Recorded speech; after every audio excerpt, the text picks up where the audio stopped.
సంతకం లేకుండా గవర్నర్ గారి అసెంట్ కోసం బిల్ పంపించారు అధ్యక్ష. అంటే పార్లమెంట్ ప్రాక్టీసెస్ ని ఎలా వీళ్ళు పక్కన దారి మళ్లించారనే దానికి ఇది ఒక ఉదాహరణ అధ్యక్ష. అందుకే వీడియోలో చూసాం ఆ బిల్ని తిరిగి వెనక్కి తీసుకోవాల్సిన అవసరం వచ్చింది అధ్యక్ష. పెద్ద మనసుతో కాదు అధ్యక్ష. అంటే అడుగడుగునే మమ్మల్ని అవమానించారు అధ్యక్ష, అడుగడుగునే ఇబ్బంది పెట్టారు అధ్యక్ష. అయినా పర్వాలేదు 5 కోట్ల ఆంధ్రుల కోసం నిలబడతామని ఆనాడు చంద్రబాబు నాయుడు గారు మాకు చెప్పిన విధంగా మేమందరం కలిసికట్టుగా పోరాడాం అధ్యక్ష. అంతేకాకుండా అధ్యక్ష మన మధ్య చిచ్చు పెట్టడానికి ప్రయత్నించారు అధ్యక్ష. మీరు ఉత్తరాంధ్ర నుంచి వచ్చిన శాసనసభ్యులు మీరు విశాఖపట్నానికి వ్యతిరేకంగా మాట్లాడతారంటే ఆనాడు మా శాసనసభ్యులు అందరూ ఉన్నారు అధ్యక్ష. గన్నబాబు గారు కానివ్వండి, అటు పక్కన గంటా శ్రీనివాస్ గారు కానివ్వండి, వెలుగుపూడి రామకృష్ణ బాబు గారు కానివ్వండి, అందరూ నాకు బాగుర్తు టీడీఎల్పీ మీటింగ్ల నుంచి ఒకటే చెప్పారు. ఆనాడు ఒకే రాష్ట్రం ఒకే రాజధాని జై అమరావతి నినాదంతో వెళ్ళాం సార్, దానికి మనందరం కట్టుబడి ఉందాం, మీ నాయకత్వంలో విశాఖపట్నం అభివృద్ధి చెందుతుందని వాళ్ళందరూ చెప్తాం జరిగింది అధ్యక్ష. 5 సంవత్సరాలు కలిసికట్టుగా పోరాడాం. అందుకే ఎవ్వరు ఊహించిన విధంగా 164 స్థానాల్లో తిరిగి మళ్ళీ ఎన్డీఏ గెలిచి ఈరోజు మనం వచ్చాం అధ్యక్ష. అధ్యక్ష మనందరం we are all merely custodians of these institutions అధ్యక్ష. మనందరం ఎవరం కానీ భూమిపైన శాశ్వతం కాదు అధ్యక్ష, కానీ వ్యవస్థలు శాశ్వత అధ్యక్ష. అధ్యక్ష ఒక్కసారి హైదరాబాద్ అభివృద్ధి చూద్దాం అధ్యక్ష. గౌరవ ముఖ్యమంత్రి చంద్రబాబు నాయుడు గారి తర్వాత వచ్చిన రోసయ్య గారు కానివ్వండి, కిరణ్ కుమార్ రెడ్డి గారు కానివ్వండి, రాజశేఖర రెడ్డి గారు కానివ్వండి, కేసీఆర్ గారు కానివ్వండి, ఇప్పుడు రేవంత్ రెడ్డి గారు కానివ్వండి, అందరూ హైదరాబాద్ ని అభివృద్ధి చేసుకుంటూ వెళ్తున్నారు అధ్యక్ష. కానీ ఆంధ్ర రాష్ట్రంలో ఏం జరిగింది అధ్యక్ష? ఒక్క వ్యక్తి వల్ల ఎంత విధ్వంసం జరిగింది అధ్యక్ష. 5 సంవత్సరాలు కాదే 30 సంవత్సరాలు మనం వెనక్కి వెళ్ళాం అధ్యక్ష.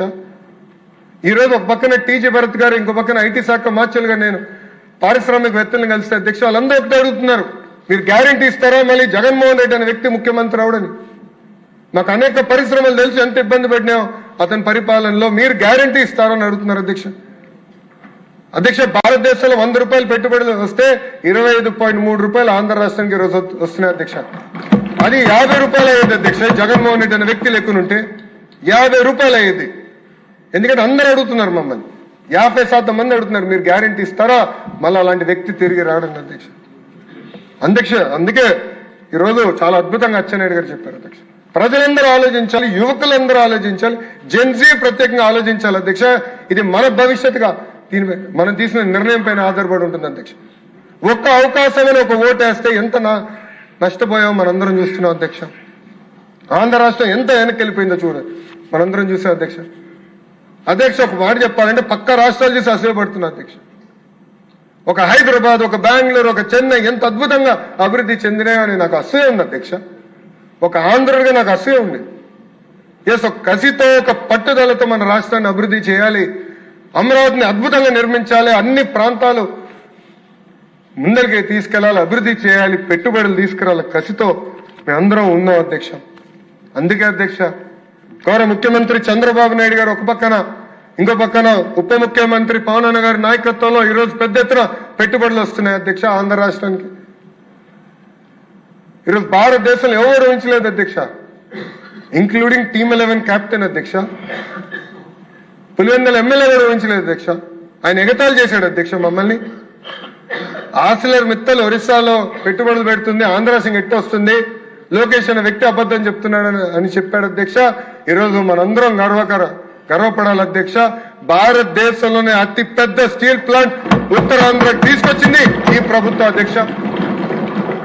అంతేకాదు అధ్యక్ష, సోలార్ సెల్ మ్యానుఫ్యాక్చరింగ్ చేస్తాం, అనేక పరిశ్రమలు రాయలసీమకి తీసుకొచ్చాం అధ్యక్ష. క్యాంపకోలా, రిలయన్స్ ఇండస్ట్రీస్ పరిశ్రమని ఏకంగా కర్నూలు తీసుకెళ్ళాం అధ్యక్ష. ఈరోజు ఒక్కొక్క జిల్లాకి చాలా ఫోకస్డ్ గా డెవలప్మెంట్ ప్లాన్ తీసుకెళ్తున్నాం, క్లస్టర్ బేస్డ్ డెవలప్మెంట్ తీసుకొస్తున్నాం అధ్యక్ష. ఇది ఈ ప్రజా ప్రభుత్వం. ఏ ఒక్క జిల్లా వెనకబడకూడదు, అన్ని జిల్లాలు సమగ్ర అభివృద్ధి చెందాలి, కానీ ఒకే రాజధాని ఆంధ్ర రాష్ట్రానికి ఉండాలన్న లక్ష్యంతో ఈ రోజు ఎన్డీఏ ప్రభుత్వం పనిచేస్తుంది అధ్యక్ష. అనంతపూర్ ఒక ఆటోమోటివ్ హబ్ గా, ఉత్తర నార్త్ అనంతపూర్ కర్నూలు ఏకంగా రెన్యూవబుల్ ఎనర్జీ హబ్ గా, కడపలో పెద్ద ఎత్తున సిమెంట్ ఫ్యాక్టరీలు, ఎలక్ట్రానిక్స్ మ్యానుఫ్యాక్చరింగ్ పరిశ్రమలు, ఇటు పక్కన మన చిత్తూరు జిల్లాకు వచ్చేగల అనేక ఎలక్ట్రానిక్స్ కంపెనీలు, ఇంగాట్ మ్యానుఫ్యాక్చరింగ్ కంపెనీలు, సోలార్ సెల్ మ్యానుఫ్యాక్చరింగ్ కంపెనీలు, ఏసీఎల్ తయారు చేసే పరిశ్రమలు తీసుకొస్తున్నాం అధ్యక్ష. నెల్లూరులో ఇప్పటికే పెద్ద ఎత్తున పరిశ్రమలు వస్తున్నాయి అధ్యక్ష. అక్కడ ఏకంగా మొన్న సాగర్ డిఫెన్స్ ఎంటర్ప్రైజెస్ కింద మ్యారిట్ టైమ్ సెక్యూరిటీ అందించే పరిశ్రమను కూడా నెల్లూరు జిల్లాలో మన శంకుస్థాపన చేసాం అధ్యక్ష. ప్రకాశం జిల్లాలో పెద్ద ఎత్తున కంప్రెస్ బయోగ్యాస్ ప్లాంట్స్ పరిశ్రమలు మేము తీసుకొస్తున్నాం అధ్యక్ష. ఇంకో పక్కన ఇక్కడ చూస్తే అధ్యక్ష, గుంటూరు జిల్లాలో క్వాంటమ్ హబ్ గా తయారు చేస్తున్నారు గౌరవ ముఖ్యమంత్రి గారు ఈ ప్రాంతాన్ని. అమరావతి పనులు, ఆగిపోయిన పనులు వేగంగా పరిగెత్తిస్తున్నారు గౌరవ ముఖ్యమంత్రి గారు. ఉభయ గోదావరి జిల్లాలో పెద్ద ఎత్తున ఆక్వాని ప్రోత్సహిస్తున్నాం. అక్కడ గ్రీన్ ఎనర్జీ హైడ్రోజన్ హబ్ గా తయారు చేస్తున్నాం అధ్యక్ష. ఇంకా ఉత్తరాంధ్రలో కెమికల్ ఫ్యాక్టరీలు కానివ్వండి, ఫార్మా ఫ్యాక్టరీలు కానివ్వండి, ఐటీ ఫ్యాక్టరీలు కానివ్వండి, డేటా సిటీ కానివ్వండి, మెడికల్ డివైసెస్ మ్యానుఫ్యాక్చరింగ్ అని ఒక స్టీల్ హబ్ కూడా ఏర్పాటు చేస్తున్నాం అధ్యక్ష. ఇది అభివృద్ధి వికేంద్రీకరణ అంటే అధ్యక్ష. కానీ ఒక వ్యక్తి బతికే దానికోసం 700 కోట్ల రూపాయలు కట్టి ఇల్లు కడతాం కాదు అధ్యక్ష. ఇది 5 కోట్ల ఆంధ్రలు ఒక్కసారి ఆలోచించమని కోరుతున్నా అధ్యక్ష. ఇప్పటికీ తీవ్రంగా నష్టపోయాం. ఈరోజు చూస్తే దక్షిణ భారతదేశంలోనే అతి తక్కువ తలసరి ఆదాయం ఉన్న రాష్ట్రం ఆంధ్ర రాష్ట్రం అధ్యక్ష. 5 సంవత్సరాలు ఎంత వెనక్కి వెళ్ళామా 5 కోట్ల ఆంధ్రులు ఆలోచించాల్సిన అవసరం ఉంది అధ్యక్ష. ఒక పట్టుదలతో, ఒక కసితో మేమందరం పనిచేస్తున్నాం అధ్యక్ష. ఈరోజు ఒక పక్కన గౌరవ ముఖ్యమంత్రి గారు, ఇంకో పక్కన గౌరవ ఉప ముఖ్యమంత్రి గారు కేబినెట్ మీటింగ్ లో పెట్టుబడులు వస్తే ఇమ్మీడియట్ గా శాంక్షన్ చేయండి, ఫాస్ట్ వెళ్ళండి, పరిగెత్తండి అని ఇక్కడ చెప్తున్నారు అధ్యక్ష. ఇంకో పక్కన ఢిల్లీలో ప్రధానమంత్రి గారు కానివ్వండి, గౌరవ హోంమంత్రి గారు అమిత్ షా గారు కానివ్వండి, నేను ఎప్పుడు కలిసినారు ఇన్ని పరిశ్రమలు తీసుకొచ్చా, తొందరగా గ్రౌండ్ చేయి, సొంత కాళ్ళపై నిలబడాలి ఆంధ్ర రాష్ట్రాన్ని, అక్కడి నుంచి కూడా పెద్ద ఎత్తున ప్రోత్సహిస్తున్నారు అధ్యక్ష. నేను అనేక సార్లు చెప్పాను, ఇతర రాష్ట్రాల్లో డబుల్ ఇంజన్ సర్కారులు ఉన్నాయి, కానీ కేవలం ఒక ఆంధ్ర రాష్ట్రంలోనే డబుల్ ఇంజన్ బుల్లెట్ ట్రైన్ సర్కారు ఉందని అధ్యక్ష. అక్కడ ప్రధానమంత్రి నరేంద్ర మోడీ గారు, ఇక్కడ గౌరవ ముఖ్యమంత్రి గారు చంద్రబాబు నాయుడు గారు అధ్యక్ష, ఇద్దరు కలిసికట్టుగా ఆంధ్ర రాష్ట్రాన్ని ముందలు తీసుకెళ్తున్నారు అధ్యక్ష. ఈరోజు అమరావతి కోసం 16,000 కోట్ల రూపాయలు కేంద్ర ప్రభుత్వం గ్రాంట్ ఇచ్చింది అధ్యక్ష. ఆగిపోయిన పోలవరం పనుల్ని మనం పరిగెత్తిస్తున్నాం అధ్యక్ష. డేటా సెంటర్ మనం తీసుకొద్దాం, గూగుల్ ని ఆంధ్ర రాష్ట్రాన్ని తీసుకొద్దాం అంటే వాళ్ళు కొన్ని షరతులు పెట్టారు అధ్యక్ష. ఈ మూడింటి పైన మాకు క్లారిటీ కేంద్ర ప్రభుత్వం ఇస్తే మేము వస్తామని అధ్యక్ష. గౌరవ ముఖ్యమంత్రి గారు ఫైల్ ని శంకర్లో పెట్టుకున్న అధ్యక్ష. గూగుల్ అన్న సంస్థ ఆంధ్ర రాష్ట్రానికి వచ్చిందంటే అర్ధరాత్రి 12:30కి అనుకుంటా అధ్యక్ష, ఎగ్జాక్ట్ టైం నాకు గుర్తులేదు, కానీ 12 దాటింది అధ్యక్ష. నిర్మలా సీతారామన్ గారితో గౌరవ ముఖ్యమంత్రి గారు కూర్చుని, అమ్మ పర్మనెంట్ ఎస్టాబ్లిష్మెంట్ పైన ట్యాక్స్ ఇన్సెంటివ్స్ ఇస్తే పెద్ద ఎత్తున డేటా కంపెనీలు వస్తాయి, డేటా సెంటర్స్ వస్తాయని ఆనాడు చెప్తాం జరిగింది అధ్యక్ష. దానికి మేడం గారు అప్రూవ్ చేశారు అధ్యక్ష. గూగుల్ ఆంధ్ర రాష్ట్రానికి వచ్చింది. సేమ్ థింగ్ అధ్యక్ష. ఆర్సిలర్ మిత్తల్ కూడా కేంద్ర ప్రభుత్వానికి సంబంధించిన ఒక pipe line, slurry pipe line అవసరం ఉందంటే వాళ్ళు డిలే చేస్తుంటే గౌరవ ముఖ్యమంత్రి గారు స్వయంగా వెళ్ళి ప్రధానమంత్రి గారిని కోరారు అధ్యక్ష. ఎస్ చేస్తానని చెప్పిన తర్వాత ఆర్సిలర్ మిత్తల్ వచ్చింది అధ్యక్ష. That is the power of double engine bullet train సర్కార్ అధ్యక్ష. 5 కోట్ల ఆంధ్రులు ప్రత్యేకంగా ఇది గమనించాలని కోరుతున్నా అధ్యక్ష. ఎందుకంటే దొంగ అబ్బాయి ఎప్పుడు దొంగ మాటలు చెప్తాడు అధ్యక్ష. ఆయనకు ఒక దొంగ పేపర్ ఉంది, దొంగ ఛానల్ ఉంది, దాని పేరే సాక్షి అధ్యక్ష. మళ్ళీ అంటున్నాడు పాదయాత్ర చేస్తాడని దొంగ మాటలు చెప్పేదానికి అధ్యక్ష. అందుకే 5 కోట్ల ఆంధ్రులు అప్రమత్తంగా ఉండాలని ఈ సభాముఖం నేను కోరుకుంటా అధ్యక్ష. ఇది నాకు ఒక ఎమోషనల్ మూమెంట్. ఎందుకంటే 2019 నుంచి అమరావతి మీద శాసనసభ్యులు, శాసన మండలి సభ్యులు అందరం పోరాడాం, అరుదుకు ఉద్యమం చేశాం అధ్యక్ష. ఆనాడు జై అమరావతి అన్నందుకు కౌన్సిల్లో నా పైన దాడి చేశారు సభ్యులు కూడా. ఇక్కడ వీడియో నేను చూపిస్తాం జరిగింది. టీవీలో చూపిస్తే కరెక్ట్ కాదని నేను చూపించలేదు, కానీ అనేక మంది సభ్యులు చూశారు. నా ఫోన్ లాక్కునేదానికి ట్రై చేశారు, నా కాగితాలు లాక్కునేదానికి ట్రై చేశారు, అవమానించడానికి ట్రై చేశారు అధ్యక్ష. కానీ నిజం నిప్పు లాంటిది ఈరోజు నిజం గెలిచింది అధ్యక్ష.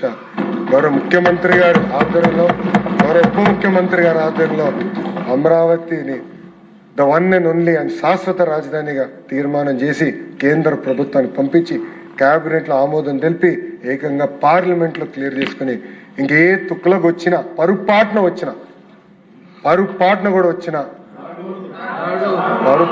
వచ్చిన మార్చలేరు అధ్యక్ష ఈ రాజధాని. అందరం కలిసికట్టుగా మన రాష్ట్రాన్ని, మన రాజధాని అభివృద్ధి చేసుకోవాలి, కలిసికట్టుగా ముందరికెళ్ళాలి. అధ్యక్ష ఈరోజు అధ్యక్ష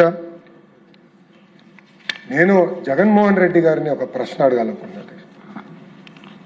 ఈరోజు కీలకమైన రెజల్యూషన్ పైన హౌస్ చర్చిస్తుంది అధ్యక్ష. అందరం మాట్లాడుతున్నాం, తీర్మానం చేయాలని నిర్ణయించుకున్నాం, కానీ రాలేదు అధ్యక్ష. హౌస్లోకి అక్కడ ఖాళీగా ఉన్నాయి అధ్యక్ష. 11 మందిలో ఒక్కరు కూడా రాలేదు అధ్యక్ష ఈరోజు. అందుకే ఈ సభాముఖంగా ఒక ప్రశ్న అడగాలనుకుంటున్నాను. మీరు అమరావతికి అనుకూలమా వ్యతిరేకమా? మీరు ఆంధ్రప్రదేశ్కి అనుకూలమా వ్యతిరేకమా? ఎందుకు ఈ ప్రశ్న అడుగుతున్నా అంటే అధ్యక్ష, ఆయన బెంగళూరులో ఉన్నారు అధ్యక్ష. ఈరోజు ఇంత కీలకమైన బిల్ పైన చర్చ జరుగుతుంటే జగన్మోహన్ రెడ్డి అనే వ్యక్తి బెంగళూరులో పడుకుంటున్నాడు, లైవ్లో టీవీ చూస్తున్నాడు. ఆత్మలే చెప్పాలి అధ్యక్ష. ఈరోజు అలాంటి పరిస్థితి ఉంది అధ్యక్ష. నేను అడిగిన ప్రశ్నకి ఆయన సమాధానం చెప్పాలని ఈ సభాముఖంగా ఆయన ప్రశ్నిస్తూ నాకు ఇంత అద్భుతమైన అవకాశం ఇచ్చిన మీకు నా ధన్యవాదాలు తెలుపుకుంటూ, గౌరవ ముఖ్యమంత్రి గారు ప్రవేశపెట్టిన రెజల్యూషన్ బలపరిచే అవకాశం కల్పించినందుకు నా ధన్యవాదాలు తెలుపుకుంటున్నా అధ్యక్ష. జై అమరావతి, జై జై అమరావతి. థ్యాంక్ యూ అధ్యక్ష. తర్వాత గౌరవనీయులు డిప్యూటీ సీఎం గారు పవన్ కళ్యాణ్ గారు మాట్లాడారు. సభాపతి గారికి హృదయపూర్వక నమస్కారం. గౌరవ ముఖ్యమంత్రి శ్రీ నారా చంద్రబాబు నాయుడు గారికి, గౌరవ సహచర మంత్రివర్యులకి, గౌరవ శాసనసభ్యులకి, ఆంధ్రప్రదేశ్ రాష్ట్ర ప్రజలకి నా హృదయపూర్వక నమస్కారం. ఈ ప్రత్యేక రాష్ట్ర రాజధాని కోసం పెట్టిన తీర్మానానికి మనస్ఫూర్తిగా మద్దతు తెలుపబోయే ముందు ఒకసారి ఏమేం జరిగాయి అనేది ఒకసారి వెనక్కి వెళ్ళి చూసుకున్నామని తెలియజేయాలనుకుంటున్నాను అధ్యక్ష. భాషా ప్రయుక్త రాష్ట్రాలు భారతదేశంలో ఏర్పడ్డాయంటే దానికి మూలాలు 1952 అక్టోబర్ 19వ తారీఖు నుండి అంకురం జరిగింది. 51 సంవత్సరాల వయసులో 58 రోజులు ఆమరణ నిరాహార దీక్ష చేపట్టిన పొట్టి శ్రీరాములు గారి త్యాగ ఫలితం ఆంధ్ర రాష్ట్ర ఏర్పాటు. దానిని ఆధారం చేసుకొని అనేక భాషా ప్రయుక్త రాష్ట్రాలు ఏర్పడ్డాయి. మన దురదృష్టం అప్పుడు రాష్ట్రం ఏర్పాటు అయినప్పటి నుంచి 1953 అక్టోబర్ 1 కర్నూలు రాజధానిగా ఏర్పడినప్పటి నుంచి ఈ రోజు దాకా ఇంకా మనం రాజధాని గురించి కొట్టుకుంటున్నాం. ఇక్కడ ఉండాలా, అక్కడ ఉండాలా. పొలిటికల్ స్టెబిలిటీ, స్థిరత్వం ప్రజలకి చాలా చాలా అవసరం. నేనే హైదరాబాద్కి రాబోయింది అధ్యక్ష. మేము చెన్నైలో ఉండేవాళ్ళం, ఫిల్మ్ ఇండస్ట్రీ అక్కడ ఉండింది. మేమందరం ఏం నమ్మామంటే ఇది మా నేల, మా తెలుగు రాష్ట్రం, మా ఆంధ్ర రాష్ట్రం. అక్కడ సొంత ఇల్లుండి, మా అన్నయ్య గారికి కానీ అందరికీ సొంత ఇల్లుండి, అక్కడి నుంచి అందరం ఉన్నాయన్నీ వదిలేసి అమ్మేసుకొని హైదరాబాద్ వచ్చిన తర్వాత కారణాలు ఏవైనా కావచ్చు కానీ ఇది నీ ఊరు కాదు, నీ రాష్ట్రం కాదు, మీరు ఇక్కడి నుంచి వెళ్ళిపో. పొలిటికల్గా వెళ్ళిపోవాలంటే ఇది కేవలం ఒక రాజకీయ నాయకుల వరకే గొడవ ఉంది, కేవలం శాసనసభ్యుల మధ్య గొడవ ఉంది అంటే అది వేరేగా చూసేవాళ్ళమే. కానీ సగటు ప్రతి ఆంధ్ర పౌరుడి మీద దాని ఫలితం, దాని ప్రభావం చూపించింది. నాకేమనిపించిందంటే ప్రత్యేకించి చిన్నప్పటి నుంచి అందరం దేశం అంటే ఇష్టం, జాతీయ భావాలు, నేషనలిజం, ఈ భావాలతో పెరిగి భాష కానీ కులం కానీ మతం కానీ ఇవన్నీ మనకు చాయిస్ లేవు, ఇక్కడ పుట్టామనుకుంటాం. కానీ లోపల భావం అంతా జాతీయతే ఉండేది, జాతీయ భావాలే ఉండేవి అందరు. అలాంటిది ప్రాంతీయత, ఉప ప్రాంతీయత, రీజనలిజం, సబ్ రీజనలిజం తోటి మళ్ళీ ఇక్కడికి వచ్చేటప్పటికి నాకు గుండె లోతులోంచి ఉద్వేగం, ఆవేదన కలిగి జనసేన పార్టీని స్థాపించడం జరిగింది. అలాంటి సందర్భంలో తెలంగాణ అంటే ఇక్కడ ఉన్న లోకేష్ గారు కానీ, నాదెండ్ల మనోహర్ గారు కానీ, గౌరవ మంత్రివర్యులు, నా సహచర మంత్రివర్యులు ఇద్దరు కూడా తెలంగాణలో పుట్టి పెరిగిన వాళ్ళు. వాళ్ళకి లోపల వాళ్ళు ఆంధ్రాకి వచ్చారు కానీ వాళ్ళ గుండె లోపల నుంచి తెలంగాణని తీయలేం. ఇలా చాలా మంది సభ్యులు ఉండొచ్చు ఇక్కడ. నేను మా నాన్నగారు నెల్లూరులో పనిచేసేవాళ్ళు కాబట్టి పుచ్చలపల్లి సుందరయ్య గారు లాంటి వాళ్ళు తెలంగాణ ఉద్యమానికి ఎలా పనిచేశారు ఇవన్నీ మేము ఇప్పుడు చిన్నప్పుడు కథలుగా వింటూ ఉండేవాళ్ళం. సో ఎప్పుడు తెలంగాణ వేరు ఆంధ్ర వేరు అని ఎప్పుడు భావం లేదు, తెలుగు నేల అనుకో. కానీ లేదు, మీరు విడిపోయిన తర్వాత సహజంగా ఏం జరగాలి అధ్యక్ష? అప్పుడున్న కాంగ్రెస్ ప్రభుత్వం ఏం చేసి ఉండాల్సింది? ఇంత నష్టం జరగబోతుంది, ఇన్ని కోట్ల మంది ప్రజలు విడిపోతున్నారు, ఇట్స్ కైండ్ ఆఫ్ పార్టీషన్.